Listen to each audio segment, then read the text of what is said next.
Number 5 है। पहला प्रश्न है कि जो धरती फोड़कर जन्मता है इसके लिए एक शब्द क्या होगा? ऑप्शन डी उद्भिज। दो समीपवर्ती वर्णों के मेल से जो विकार होता है वह क्या कहलाता है? ऑप्शन डी संधि। नीचे दिए गए शब्दों में से अव्ययी भाव समास का चयन कीजिए।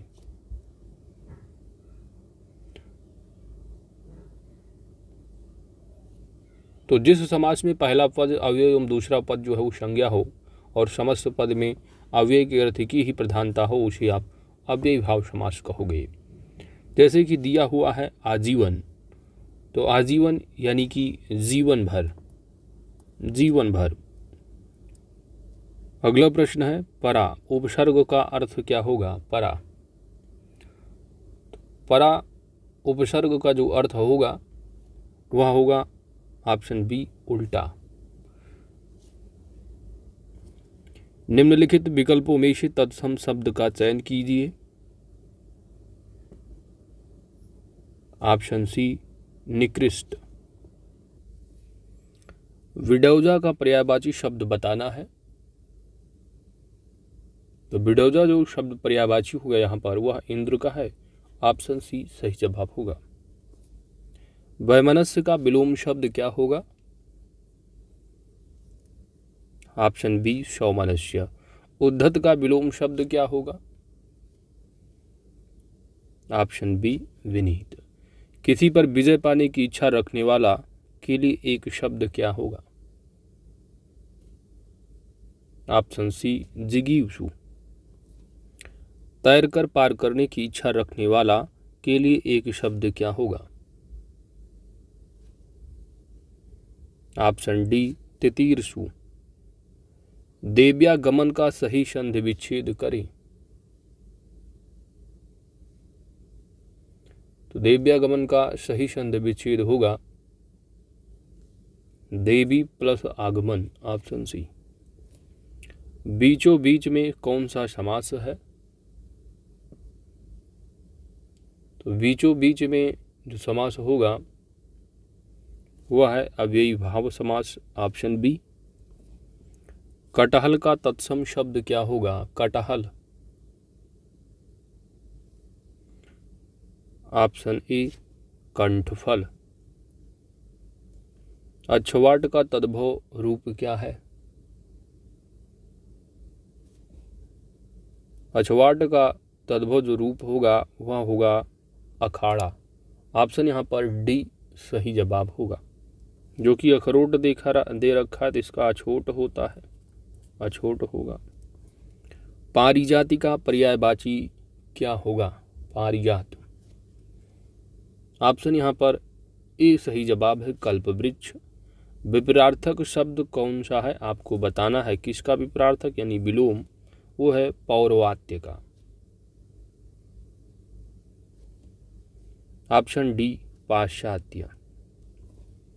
शैतान की आंत मुहावरे का सही अर्थ क्या है? सही यहाँ पर जवाब होगा लंबी बात। Option C. प्रश्न संख्या नंबर 18 और 19 गद्यांश पर आधारित है। 18 नंबर पूछा जा रहा है कि श्रद्धा और प्रेम में अंतर क्या है।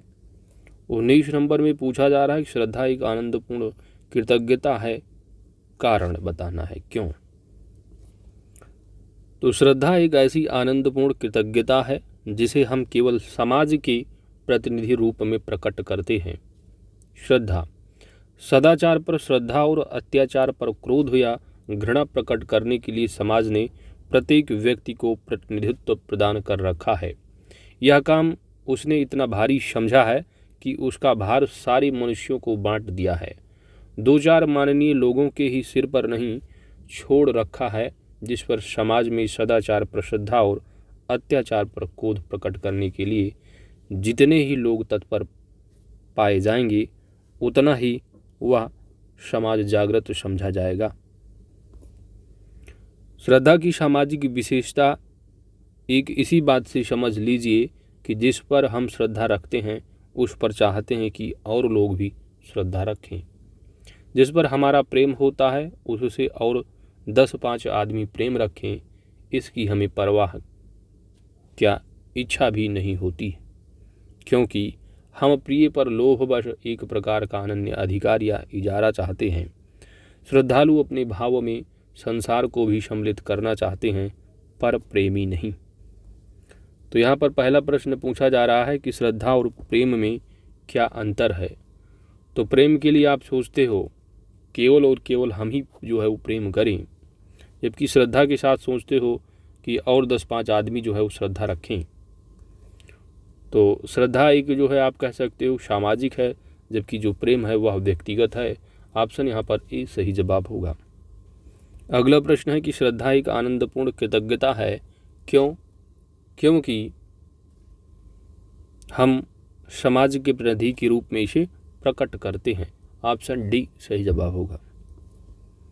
निम्नलिखित प्रश्नों की वाक्य में त्रुटि का चयन करें। यदि कोई त्रुटि नहीं है तो विकल्प डी का चयन करें। विद्यालय में जलपान को उत्तम प्रबंध है।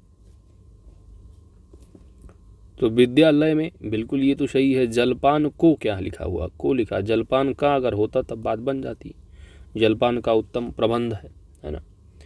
विद्यालय में जलपान का उत्तम प्रबंध है ये होना था। तो जलपान का यानी को जो दे रखा यह गलत है। ऑप्शन बी सही जवाब होगा। अपशकुन शब्द में प्रयुक्त उपसर्ग क्या होगा? अपशकुन। अपशकुन में जो प्रयुक्त उपसर्ग है वो होगा अप। ठीक है, अब प्लस शकुन। यहाँ पर ऑप्शन ए सही जवाब है। अध्यापक शब्द का बहुवचन बनाते समय किस शब्द का प्रयोग करना उचित होगा? अध्यापक गण, अध्यापक जन, अध्यापक लोग, अध्यापक वृंद। यहाँ पर आपका सही जवाब होगा अध्यापक गण। Option A. जब किसी वाक्य में पुकारने का संकेत मिलता है तो वहाँ कौन सा कारक होता है? तो हे भो अरे यहाँ पर जो है आपका जो होगा यानी कि पुकारने की बात हो रही, संबोधित कर। ऑप्शन यहाँ पर आपका डी सही जवाब है। किस वाक्य में तात्कालिक वर्तमान काल है? तात्कालिक वर्तमान काल।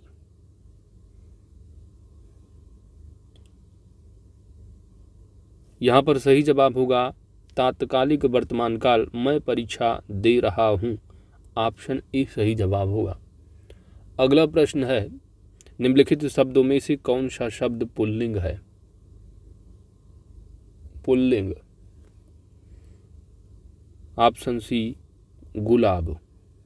ठीक है, तो यहाँ बोलने से भी आप ऐसे कि गरीबी, बहुत गरीबी आ गई है ना, गरीबी। और शराब पी रहा, शराब जो है वो पी जाती है। किताब अच्छी है, अच्छा तो बोलते नहीं हो। तो इस तरह यहाँ पर जो है आगे बढ़ते हैं। 3 संख्याओं में से पहली 2 को जो योगफल है वह दूसरी तीसरी का योगफल 65 है, और पहली के 3 गुना के साथ तीसरी का जो योगफल है वह 110 है। तो तीसरी संख्या क्या होगी? तो प्रश्न संख्या 26 से लेकर के जो 50 तक है आपकी गणित के हैं, और मैथ का जो पोर्शन है आपको टेलीग्राम ज्वाइन करना होगा। टेलीग्राम पर वहाँ पर PDF मिल जाएगी विद सोल्यूशन प्लस 100 MCQ का आंसर की भी। भारत के अनेक क्षेत्रों में लाल मिट्टी पाई जाती है। मिट्टी के लाल रंग होने का जो मुख्य कारण है वह क्या है? सही जवाब होगा ऑप्शन सी फेरिक ऑक्साइड की उपस्थिति। निम्न में से कौन सा स्थान स्टील निर्माण से संबंधित नहीं है?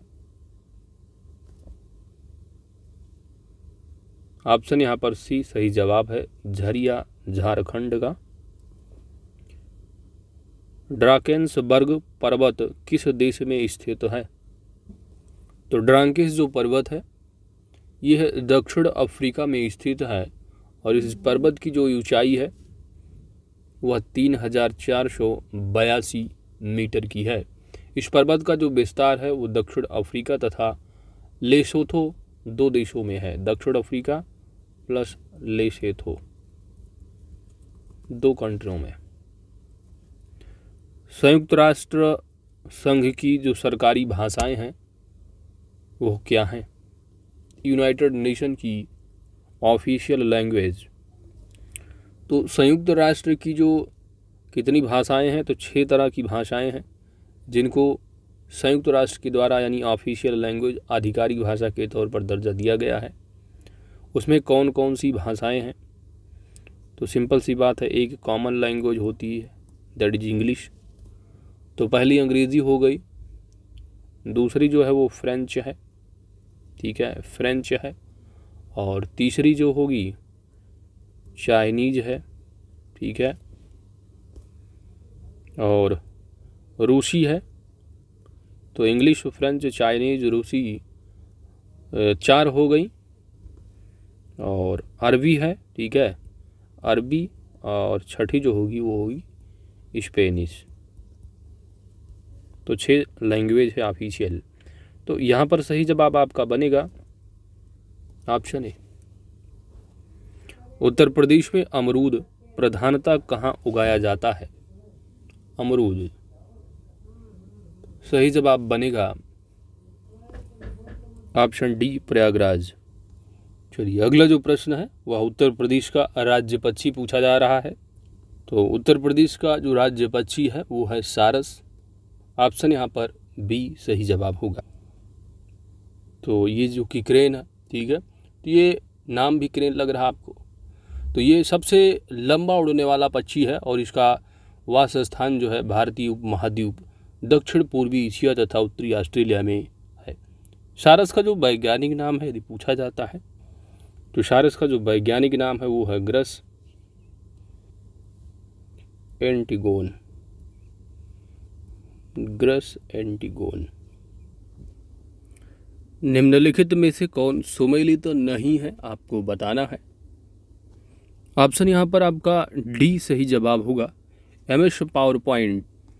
और इसका जो एक्सटेंशन बताया जा रहा है यहाँ पर PTP। बाकी तो आप देख सकते हैं MS वर्ड का एक्सटेंशन डॉक, फिर MS एक्सेल का है, MS पेंट का है।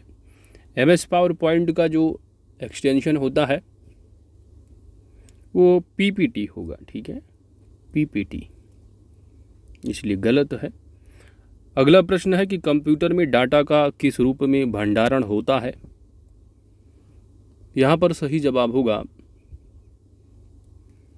Option D, binary. तो कंप्यूटर में डाटा बाइनरी संख्या के रूप में भंडारित होता है। कंप्यूटर की सभी जो कार्य प्रणाली है वह अंक पद्धति पर आधारित होती है। जब कंप्यूटर में डाटा जो है इंटर किया जाता है तो वह मेमोरी में भंडारित हो जाती है और इसको मापने के लिए एक यूनिट का प्रयोग करते हैं और सबसे जो छोटी यूनिट होती है आप पढ़ते हो वो है बिट। टेलीफोन नेटवर्क के तारों पर डेटा संचारण द्वारा इंटरनेट उपलब्ध कराने के लिए कौन सी प्रौद्योगिकी इस्तेमाल की जाती है?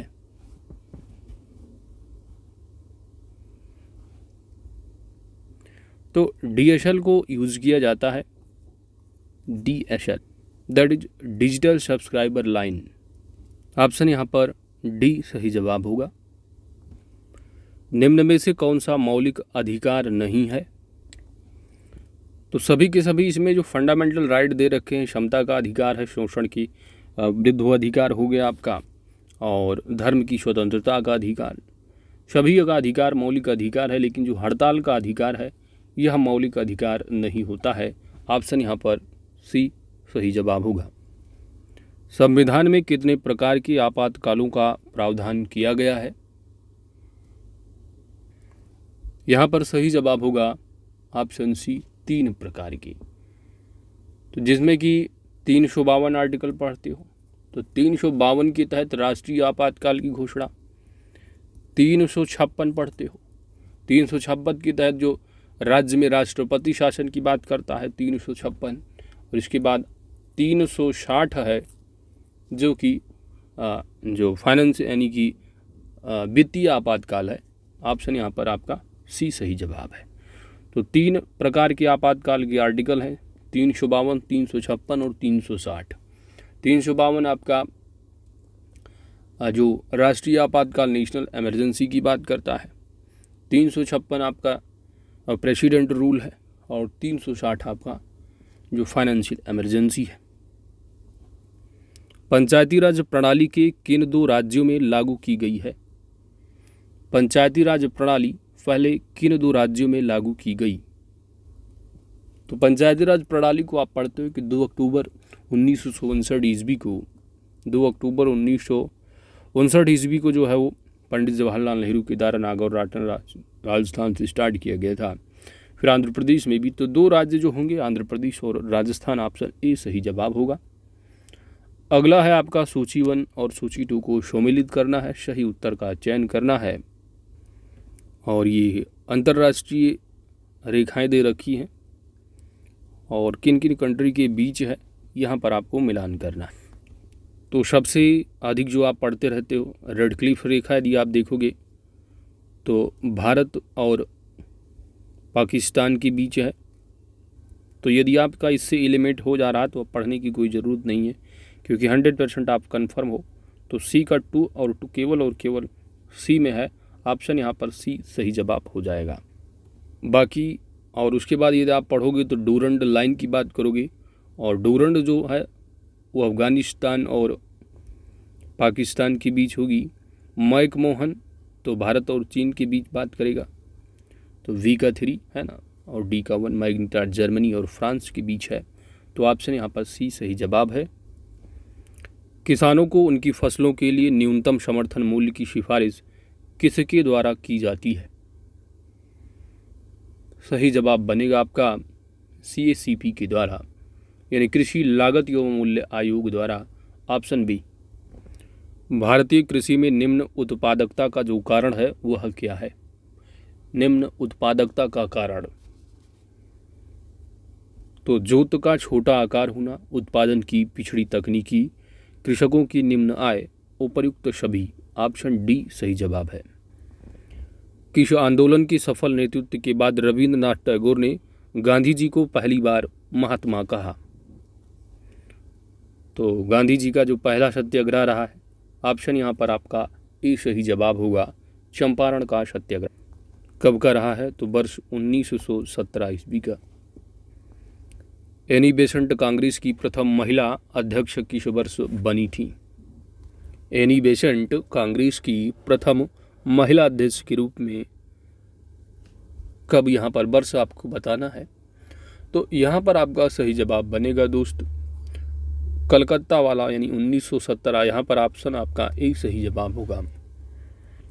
और यदि आपसे पूछ लिया जाता है कांग्रेस की प्रथम भारतीय महिला, तो आप सरोजनी नायडू वाला याद करिए, कानपुर वाला 1925 का।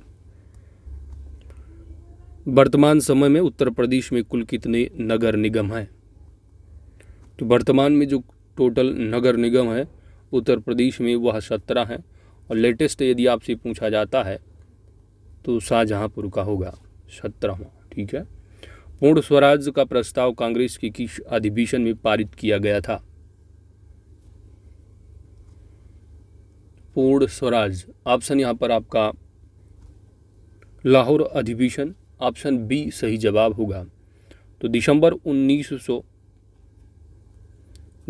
1929 ईस्वी में पंडित जवाहरलाल नेहरू के द्वारा लाहौर अधिवेशन की अध्यक्षता की गई थी। ठीक है, किसके द्वारा? तो पंडित जवाहरलाल नेहरू के द्वारा, जिसमें कि पूर्ण स्वराज का संकल्प प्रस्ताव पारित किया गया। और इसी अधिवेशन में कांग्रेस कार्य समिति ने 26 जनवरी की जो है प्रत्येक वर्ष पूर्ण स्वाधीनता दिवस के रूप में मनाने का निर्णय लिया गया था। काली क्रांति किससे संबंधित है?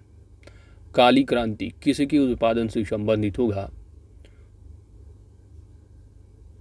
तो कच्चा तेल उत्पादन का जो संबंध होगा, ऑप्शन यहाँ पर आपका डी सही जवाब होगा। ध्वनि का जो तारत्व है निम्नलिखित में से किस पर निर्भर करता है? ऑप्शन यहाँ पर आपका बी सही जवाब है, आवृत्ति पर।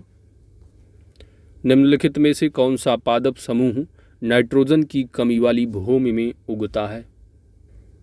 नाइट्रोजन की कमी वाली भूमि में उगने वाला जो पादप है वह है कीटभक्षी पौधे, ऑप्शन ए।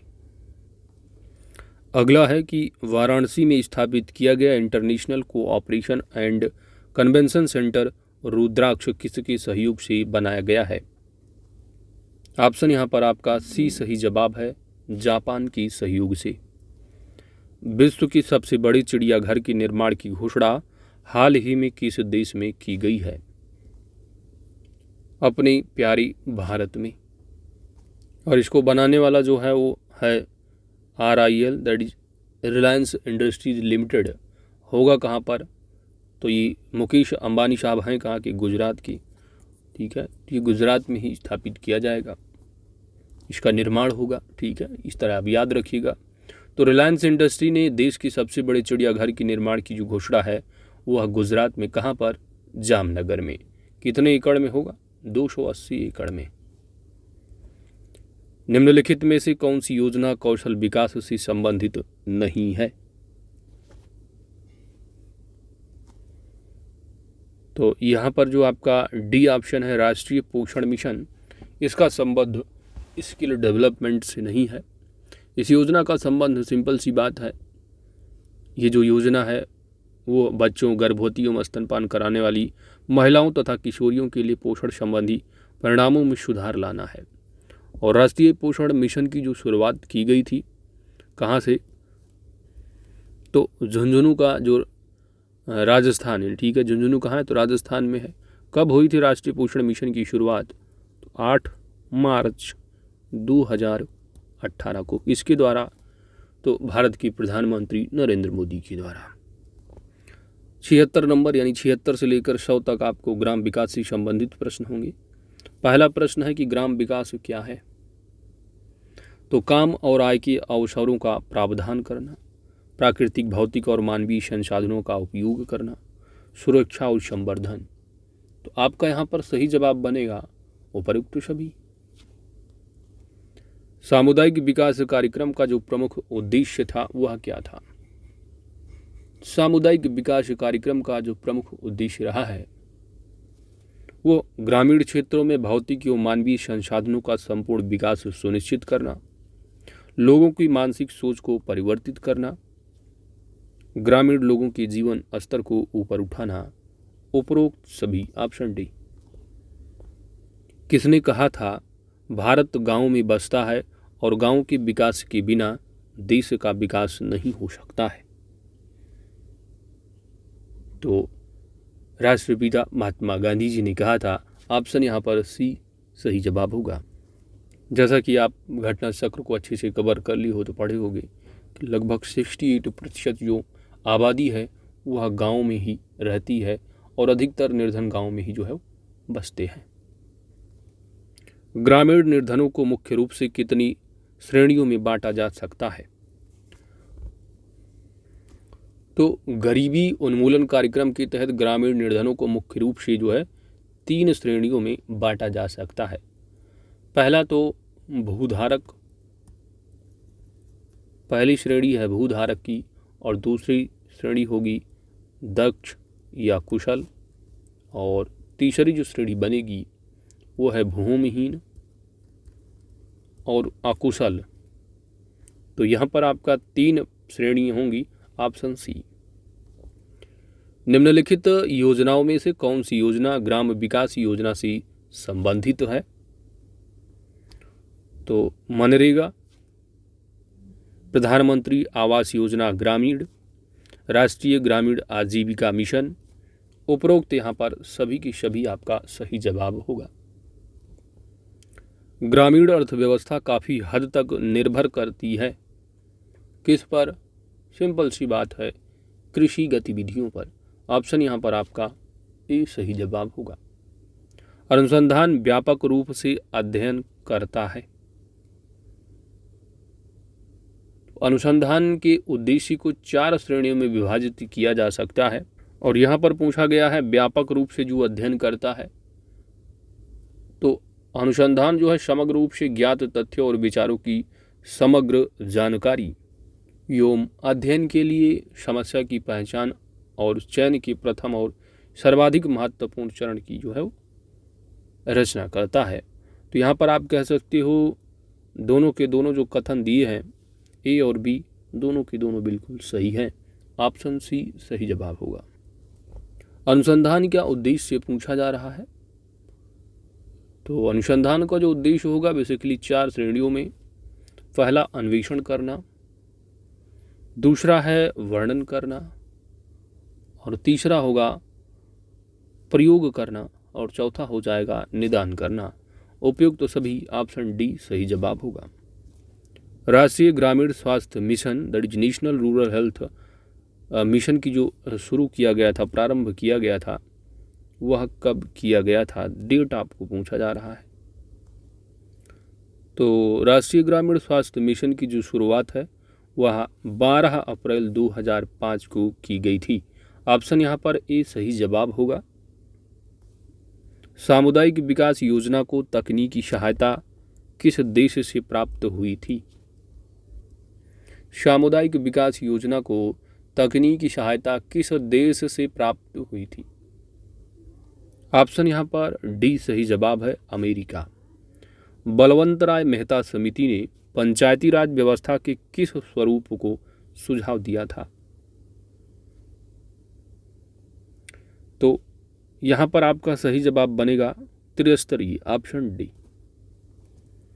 वह भौगोलिक क्षेत्र जहाँ कुल जनसंख्या का 2/3 भाग कृषि कार्य में तथा 1/3 भाग द्वितीयक व तृतीयक व्यवस्था से जुड़ा है, तो वह भौगोलिक क्षेत्र क्या कहलाता है? 2/3 भाग कृषि पर, समझ रहे हैं आप? तो अधिकतर जो कृषि की यहाँ पर बात की जा रही है, तो आप उस क्षेत्र को, भौगोलिक क्षेत्र को क्या कहोगे? सिंपल सी बात है, उसको आप ग्रामीण कस्बा कहोगे। ऑप्शन ए सही जवाब है। उत्तर प्रदेश में सर्वप्रथम पंचायत का गठन कब किया गया था? तो उत्तर प्रदेश में सबसे पहले पंचायत की जो स्थापना की गई थी वह 15 अगस्त 1949 को। ऑप्शन ए सही जवाब होगा। और जैसा कि आप जानते हो, ग्राम पंचायतों का जो गठन है वह 1000 की आबादी पर किया जाता है, और पंचायत में मतदाता बनने के लिए जो उम्र सीमा है, आप जानते हो, वयस्क होना जरूरी, यानी कंप्लीट कर ली हो 18 वर्ष या उससे अधिक। उत्तर प्रदेश में पंचायतों की त्रिस्तरीय प्रणाली किस वर्ष लागू की गई थी? तो बलवंतराय मेहता समिति की अकॉर्डिंग जो है उनकी रही समिति, और ये त्रिस्तरीय की बात की जा रही है, वर्ष पूछा यहाँ पर जा रहा है। तो यहाँ पर आपका सही जवाब होगा, यदि आप घटना चक्र कवर किए हैं ग्राम समाज एवं विकास से संबंधित, जो चैप्टर नंबर 5वां है ग्राम समाज वाली बुक में, वहाँ पर अच्छे से कवर कराया गया है। और ये बातें आपको केवल और केवल घटना चक्र में ही मिलेगा, जो अंकित भाटीसर की बुक है वहाँ पर आपको कहीं नहीं मिलेगा तथ्य। इसलिए कहा जाता है घटना चक्र को छोड़ना नहीं, बिल्कुल। अगर ऐसे प्रश्न आ गए तो आप लोग कन्फ्यूज ही आ जाओगे वहाँ पर। तो यहाँ पर आपका सही जवाब होगा वर्ष 1961-62, क्योंकि वहाँ पर डिटेल में कवर किया गया है कि पंचायतों का पहला चरण कब से कब रहा, दूसरा चरण 53-54 से 59-60 तक रहा, जो पंचायतों के विकास का तीसरा चरण 60-61 से लेकर 71-72 तक रहा। तो उसमें तथ्य में कवर किए हो कि बलवंतराय मेहता की, यानी जो पंचायतों के जो त्रिस्तरीय की बात कर रहे हैं बलवंतराय मेहता समिति, तो इनकी सिफारिशों के आधार पर भारत सरकार के निर्देशानुसार जो है सत्ता के विकेंद्रीकरण के सिद्धांतों के अनुरूप उत्तर प्रदेश में जो है क्षेत्र समिति जिला परिषद अधिनियम जो क्रियान्वित किया गया, एग्जीक्यूशन किया गया, वह वर्ष 1961 ईस्वी से किया गया। और इस अधिनियम के अनुसार जो है ग्राम सभा क्षेत्र पंचायत जिला परिषद इकाइयों को एक सूत्र में बांधा गया। तो आप कह सकते हैं राष्ट्रीय पंचायती राज व्यवस्था प्रारंभ हुई वर्ष 1961। तो यह तथ्य आपको केवल और केवल घटना चक्र में ही मिलेगा। नरेगा का नाम बदलकर महात्मा गांधी राष्ट्रीय ग्रामीण रोजगार गारंटी अधिनियम कब कर दिया गया? देखिए, यदि घटना चक्र की बुक नहीं है तो वीडियो पड़े हैं, 16 चैप्टर हैं टोटल, लगभग सभी वीडियो आपको मिल जाएंगे। सिंपल यूट्यूब के सर्च बॉक्स में जाना है या चैनल के प्लेलिस्ट में जाइए और घटना चक्र ग्राम समाज 2022 एडिशन के नाम से प्लेलिस्ट मिलेगी, सर्च कर लीजिएगा। यह टेलीग्राम से जुड़े हैं तो वहाँ पर लिंक दिया गया है। चलिए दोस्त, नरेगा का नाम बदलकर महात्मा गांधी राष्ट्रीय ग्रामीण रोजगार गारंटी अधिनियम कब कर दिया गया? तो वर्ष होगा 2009 और डेट होगा महात्मा गांधी जयंती, यानी 2 अक्टूबर 2009 को। प्रधानमंत्री वय वंदना योजना के बारे में आपको बताना है, किस तरह की योजना है। पेंशन योजना है कि कृषि विकास योजना है, ग्रामीण रोजगार है या कौशल डेवलपमेंट से। तो प्रधानमंत्री वय वंदना योजना एक पेंशन योजना है। आपका यहाँ पर ए सही जवाब होगा, जो कि 60 वर्ष या उससे अधिक आयु की जो वरिष्ठ नागरिक हैं उनके लिए यह योजना है। और ELIC को जो है इस योजना को संचालित करने का विशेषाधिकार दिया गया है। 4 मई 2017 को शुरुआत की गई थी। वर्ष 2011 में स्वर्ण जयंती ग्राम स्वरोजगार योजना को पुनर्गठित कर क्या नाम दिया गया? यहाँ पर सही जवाब होगा आपका राष्ट्रीय ग्रामीण आजीविका मिशन। ऑप्शन यहाँ पर ए सही जवाब होगा। और बाद में इसको नाम और दे दिया गया था, पंडित दीनदयाल उपाध्याय अंत्योदय योजना। ठीक है, तो याद रखिएगा, स्वर्ण जयंती का फिर गठन करके राष्ट्रीय आजीविका ग्रामीण मिशन और फिर जो है इसी दीनदयाल उपाध्याय अंत्योदय योजना में मिला दिया गया। तो याद रखिएगा, राष्ट्रीय ग्रामीण आजीविका को किस में मिला दिया गया? पंडित दीनदयाल उपाध्याय अंत्योदय योजना में मिला दिया गया। और ये जो योजना है वो ग्रामीणों को स्वरोजगार प्रदान करने वाला एक एकीकृत कार्यक्रम है, इंटीग्रेटेड प्रोग्राम। निम्नलिखित में से किस तारीख को प्रधानमंत्री फसल बीमा योजना को प्रारंभ किया गया? प्रधानमंत्री फसल बीमा योजना, तो डेट होगी 13 जनवरी और ईयर होगा 2016। ऑप्शन ए सही जवाब होगा। और इस फसल बीमा योजना के तहत किसान द्वारा जो बीमित राशि है, बीमित राशि का रबी की फसल के लिए, बीमित राशि का जो है वो रबी की फसल के लिए 1.5%, जबकि खरीफ की जो फसल है इसके लिए 2%, तथा जो कमर्शियल बागवानी है, वाणिज्यिक बागवानी फसल के लिए जो है वो 5% जो है वो प्रीमियम दिए होगा। तो याद रखो, फसल बीमा जो प्रधानमंत्री है इसके तहत जो रबी के लिए है वो 1.5% का प्रीमियम, जबकि खरीफ के लिए 2% है। ठीक है, 1.5% रबी के लिए, 2% खरीफ के लिए और 5% जो है वो वाणिज्यिक बागवानी फसल के लिए। 1 बीघा कितने बिस्वा के बराबर होता है? 1 बीघा बराबर कितना बिस्वा? तो बहुत ही आसान, गांव वाले तो बिल्कुल समझ लेंगे। 20 बिस्वा बराबर 1 बीघा। ऑप्शन यहाँ पर ए सही जवाब होगा। और यहीं पर यदि वर्ग गज पूछ लिया जाता तो आप 3025 वर्ग गज बताते। 1 बीघा में 20 बिस्वा हो गया, और सबसे और छोटा करोगे तो 20 बिस्वांशी जाएगा। 20 बिस्वांशी बराबर 1 जो है आपका, इसका और छोटा करोगे तो 20 बिस्वांशी बराबर 1 बिस्सा होता है। तो 20 बिस्सा बराबर 1 बीघा।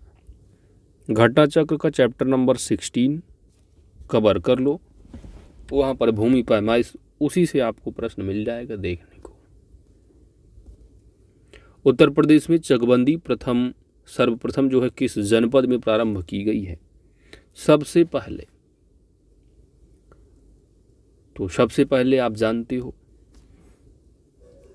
जो मुजफ्फरनगर जो तहसील है, ठीक है, यहाँ पर जनपद है, तो जनपद यानी कि मुजफ्फरनगर के अंदर जो तहसील का नाम है कैराना, और इसी के साथ एक और तहसील रही है मुसाफिर खाना, जो कि सुल्तानपुर डिस्ट्रिक्ट में रहा है। अब यह अमेठी में हो गया है। ठीक है, अमेठी में हो गया है मुसाफिर खाना। तो मुसाफिर खाना तहसील और कैराना तहसील में जो है सबसे पहले चकबंदी जो है वो प्रारंभ की गई थी। प्रारंभ कब? वर्ष 1954 में। और पूरे उत्तर प्रदेश में लागू कब कर दिया गया? तो वर्ष 4 साल बाद, 1954 के बाद आता 58, तो 1958 में संपूर्ण प्रदेश में चकबंदी जो है वो लागू कर दी गई। प्रारंभ कहाँ किया गया? तो कैराना तहसील मुजफ्फरनगर की, और मुसाफिर खाना दैट टाइम नाम रहा जिला का सुल्तानपुर, अब अमेठी है, वहाँ से शुरुआत की गई थी वर्ष 1954 में। लागू पूछा जाता है तो आप बताइएगा 1958। पहली बार कृषि संगणना यानी फर्स्ट एग्रीकल्चर जो सेंसस है वो कब हुआ था? तो वर्ष होगा 1970-71। ऑप्शन यहाँ पर सी सही जवाब हो जाएगा। देश में सार्वजनिक जो वितरण प्रणाली है यानी जो पीडीएस है, पब्लिक डिस्ट्रीब्यूशन सिस्टम, से उपभोक्ताओं को क्या मिलता है? गांव में आप कहते हो कोटेदार, ठीक है। तो गांव में दो ही लोगों का भावकाल होता है, एक प्रधान दूसरे कोटेदार। तो यहाँ पर आपका जो सही जवाब होगा, क्या क्या पाते हो? आजकल तो राशन वगैरह फ्री में मिल रहे हैं लोगों को। तो यहाँ पर खाद्यान्न, गेहूँ, चावल, मिट्टी के तेल पहले मिलता था, अब तो उत्तर प्रदेश में प्रैक्टिकली मिलता नहीं है। हो सकता अभी कहीं और ग्रामीण हो कोई जहाँ पर बिजली ना हो, वहाँ पर प्रोवाइड किया जा रहा हो। खाद, तेल व चीनी, तो चीनी भी जो है कट गई है, लेकिन कभी कभी मिल जाती है लोगों को, तो कभी कभी उठान हो जाता है कोटदार की द्वारा। तो यहाँ पर आप कहोगे उपरोक्त तो सभी पदार्थ, ऑप्शन डी, अत्यंत कम कीमत पर, क्योंकि सब्सिडीज जो है गवर्नमेंट प्रोवाइड करती है। चलिए, ऑपरेशन बरगा, ऑपरेशन बरगा का जो संबंध है वह है किससे? यहाँ पर आपका सही जवाब होगा बटाईदारों के संरक्षण से। तो ऑपरेशन बरगा जो है वो वेस्ट बंगाल, पश्चिम बंगाल में बटाईदारों के संरक्षण के उद्देश्य से प्रारंभ किया गया है और यह एक भूमि सुधार कार्यक्रम है। ऑप्शन यहाँ पर बी सही जवाब होगा। अगला प्रश्न है कि ऑपरेशन फ्लड जो कार्यक्रम है यह प्रारंभ कब हुआ है? तो ऑपरेशन फ्लड बोला जाए या आपसे पूछ लिया जाए श्वेत क्रांति, वाइट रेवोल्यूशन, तो आप कहोगे कि इसकी जो शुरुआत है श्वेत क्रांति की, ऑपरेशन फ्लड की, वर्ष होगा 1970 और जो अमूल के फाउंडर हैं यानी वर्गीज कुरियन, वही जो है इस क्रांति के जनक माने जाते हैं। तो यहाँ पर ऑप्शन आपका बी सही जवाब होगा। और वर्तमान में यदि आप देखोगे करंट सिचुएशन, तो जो अपना प्यारा भारत है दुग्ध के उत्पादन में पूरे विश्व में नंबर 1 है। लेखपाल के कागजात पर जो हस्ताक्षर होते हैं वह किसके होते हैं? तो सिंपल सी बात, बैंक मैनेजर तो करेंगे नहीं, ब्लॉक प्रमोटर तो सिग्नेचर करेंगे नहीं, डीएम साहब नहीं, राजस्व अधिकारी के। ऑप्शन यहाँ पर आपका सी सही जवाब हो जाएगा। तो दोस्तों इसी के साथ आपका सेट नंबर 5 कंप्लीट हो जाता है। और मैथ के लिए टेलीग्राम का लिंक सिंपली आपको सर्च बॉक्स में डालना है और टाइप करना है। क्या टाइप करना है? सिंपली जो यूट्यूब चैनल का नाम है वही टाइप कर देना है, ऑनलाइन स्टडी किंगडम। लिंक आ जाएगा, ज्वाइन कर लीजिएगा। मैथ का PDF with solution plus 100 MCQ की जो आंसर की है वहाँ पर मिल जाएगी।